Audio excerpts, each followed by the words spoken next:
Quand je fais un flip, 100% du temps, je prends des prêteurs privés. Pourquoi? Je t'explique. Parce qu'un prêteur privé, comparativement à une banque, c'est beaucoup plus simple.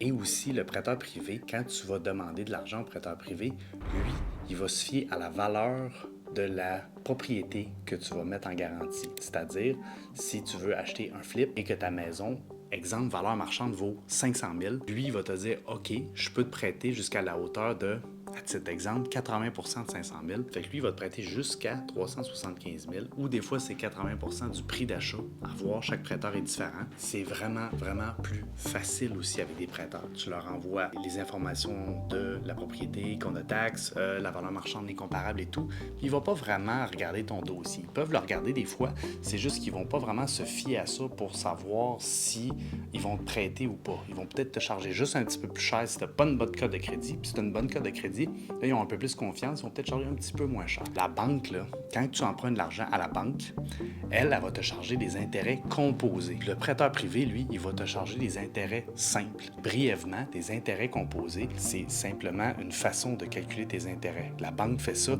parce qu'elle charge la grande majorité des intérêts au début que tu payes. Si tu veux faire un flip aussi avec un prêt bancaire, bien, tu vas vouloir avoir un prêt ouvert ou un prêt fermé peut-être 1 an ou 6 mois, mais les taux d'intérêt vont être beaucoup plus chers que si tu prends 3 ans ou 5 ans. Donc, ça fait en sorte que souvent, ça se rapproche quand même beaucoup du prêteur privé. C'est pas exactement la même chose, mais ça va se rapprocher du fait que c'est beaucoup plus cher, que ça se peut que tu aies des frais de pénalité si tu rembourses de façon anticipée. Au final, le prêteur privé, lui, il te charge des intérêts simples qui sont un peu plus élevés, mais c'est beaucoup plus facile. Donc, si tu veux en faire à répétition, le prêteur privé, c'est beaucoup plus simple. La charge de travail pour pouvoir avoir le prêt est beaucoup plus facile. Le prêteur privé, c'est quelqu'un comme moi, comme toi, qui a de l'argent, qui veut simplement le prêter à quelqu'un avec un taux d'intérêt pour faire un peu de rendement. C'est simple de même. C'est vraiment pas sorcier un prêteur privé. Je te le recommande.